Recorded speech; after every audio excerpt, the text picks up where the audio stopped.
Alec Young, Dan Frishberg with us on the floor. We're through a huge policy week. What is your point of view going into the next couple of months? I think we still have to get some clarity on the specifics on these toxic asset sales. No, we know that. But the reason I mention that is because I've heard that the president is going to be giving a speech specifically addressing that on his housing tour next week. So I think that's a positive potential catalyst for the market. So you like the potential Obama speech with details? I don't think if the president wasn't going to give us some meat and some real details, I don't think he'd bother giving the speech. He's a pretty smart guy. Yeah. So I would line up long ahead of that. Right. What do you think, Daniel? You want to be invested here or what? No, actually, well, look, the sideways trade is still going on. So if they're too unhappy, I think it's worth buying. If they're too happy, I think it's worth selling. But you got to tell me what rules we're going to be playing under and who they're going to throw under the bus before anybody's really ready to make a real investment. There are no investments to make right Well, how now. much cash are you sitting on?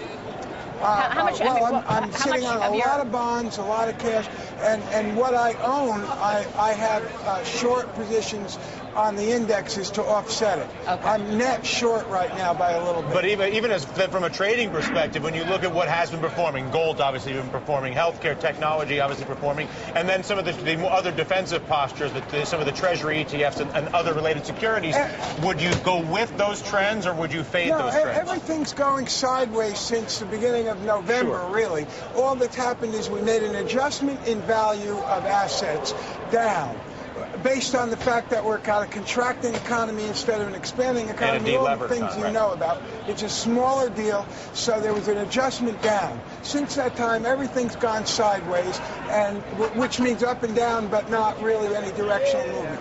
People that know how to invest based on volatility are making money. That's all. But people with directional trades are not making money. Lenders make money, and options traders that know how to play volatility. Right. Yeah, that's right. Actually, the best the best trade there is still the Secretary of the Treasury trade.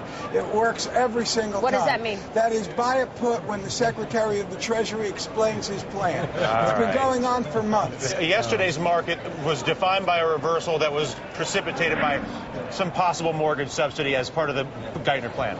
Consumer discretionary names improved dramatically on that. The thinking being if we can avert further foreclosure, that we avert further consumer destruction, which gets me to what you said earlier in this conversation, which is if we're going to get real details from Obama next week, do I then like retailers? I think that over the near term, there's no question when the market goes up on some positive feelings about the economy, there's no question that the discretionaries are going to run. But we prefer to play someone like the large cap, the high quality tech, energy. We think there are cyclical areas that have more legs behind them than the retailers. What we've seen with that group, when it does do well, it gets hammered down within the next few days. So we'd play other cyclicals. Yeah.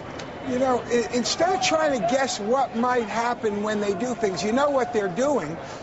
Buy Stewart Title or a title company. Whether people get the mortgage or not, they get paid for doing the research. You can buy things. What's the name of the company again? Stewart Title or Fidelity National Financial. Both of those do the same thing. They get paid directly for whatever the government's trying to stimulate. You don't have to know if construction's going to get better, if business is going to get better. People are going to try to refinance. Whatever they're financing, whatever they're subsidizing, that's going to go up. Can this market go up without the financials? No. The ratio of financials to the S&P 500, if you keep track of that, that will lead the market up. As long as that's going down, you got nothing. Even if you accept the new reality, which is that for the time being, banks in this country are utilities. They are government subsidized, government partially owned utilities. Right. Even in that environment where I have to move the banks to the side of the growth picture, you still don't think you're able to generate any market momentum. Consider once we've dealt with the adjustment. Look, what I was talking about, if you make one line out of those two things, divide one by the other, subtract one from the other. What two things?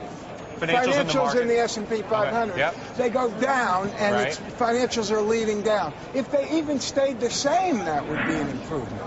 What you're saying what I'm is saying is that financials, why... and Maria said it earlier, is the financials represent a smaller and smaller portion of the S&P 500. I know, does but not they're their where relevancy the to its problem performance is. diminish? Yeah, but they're where the problem is. But don't we know that? No, In other words, isn't that the known? One point on to bring 10% some is color still on a this. big, how it's big gonna number. come out. They're We don't only know what 10% they're of the S&P. They're only 10% of the market, but they're falling so dramatically. They're down 30% this year. They've subtracted 3% from the overall 500. So you're right, they're a smaller piece, but they're falling so much more than everything else. That even though they're smaller, it's still a drag on the overall Nobody can index. That's a make good money point. if there's no capital. That's where the Yeah. capital Yeah. is.